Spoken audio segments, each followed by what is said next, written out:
संस्थान में 14 अप्रैल को डॉक्टर भीमराव अम्बेडकर जयंती मनाने के उपलक्ष्य में एकत्रित हुए हैं।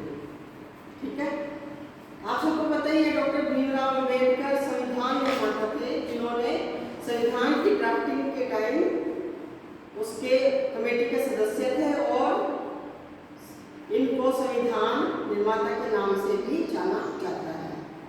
डॉक्टर भीमराव अम्बेडकर का जन्म 14 अप्रैल 1891 में मध्य प्रदेश के महू नामक स्थान पर हुआ था।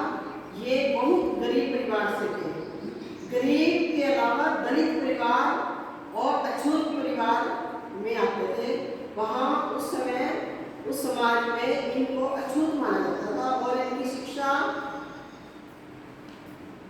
समानता सब अधिकारियों से छीने गए थे। शिक्षा जब ये स्कूल जाते थे इनको अलग बिठा दिया जाता था और इनको पानी और खाने पीने की कोई भी चीज जो उनके हाथ यानी छूने से मना कर दिया जाता था। इतने संघर्षों के बाद भी इन्होंने अपने जीवन को महान से महान बनाया और शिक्षा को अपना हथियार बना के सिर्फ केवल 22 साल की उम्र में मुंबई बॉम्बे में ये इन्होंने इकोनॉमिक्स और पॉलिटिकल साइंस में एमए की डिग्री प्राप्त एमए की और पीएचडी की। उसके बाद ये अमेरिका की कोलंबिया में भी एलएलबी की डिग्री करने चले गए और भारत आने के बाद इन्होंने बैचलर की उपाधि प्राप्त की।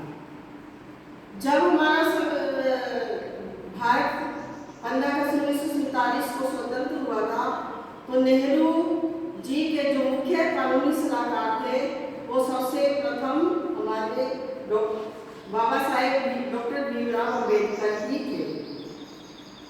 उन्होंने समाज के लिए बहुत काम किया। समाज में समानता, समता का अधिकार, शिक्षा का अधिकार, नारी मुक्ति सब में बढ़ चढ़ के भाग लिया और पूरे समाज में सबसे टकराकर इन्होंने बहुत कानून सबके फायदे के लिए जो कानून है वो बनाए। ठीक है, और एक नारा जो था इन्होंने बनाया था सबके फायदे के लिए, सबके फायदे के लिए, सब ऊपर उठने के लिए, ऊंचाई पे जाने के लिए और समाज से करने के लिए ये नारा था कि शिक्षित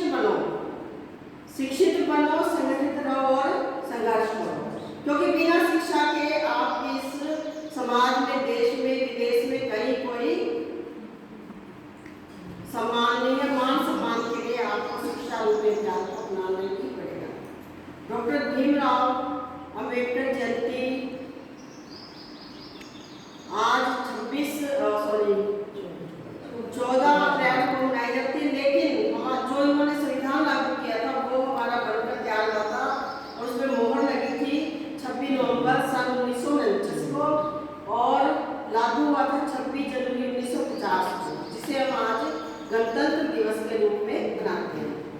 हमें डॉक्टर भीमराव अम्बेडकर के पद चिन्हों पर चलते हुए उनकी जीवनी से, उनके जीवन से प्रेरणा लेते हुए अपने जीवन में महान कार्य करने चाहिए और देश सेवा के लिए आगे बढ़ चढ़कर अपनी भूमिका निभानी चाहिए, योगदान देना चाहिए।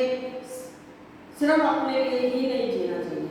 ठीक है ना, इन्होंने सबके लिए संघर्ष किया और इतने गरीब दलित परिवार से होकर भी इन्होंने देखो देश विदेशों में अपना कितना नाम किया और इतने किताबें लिखी। इन्होंने सिर्फ यही कहा था कि किताबें पढ़ो, किताबों से आपको ज्ञान मिलेगा, उससे आपका जीवन स्तर ऊंचा उठेगा।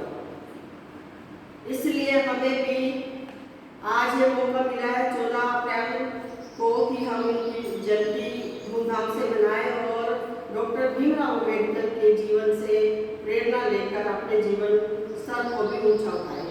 धन्यवाद। जय हिंद, जय भारत।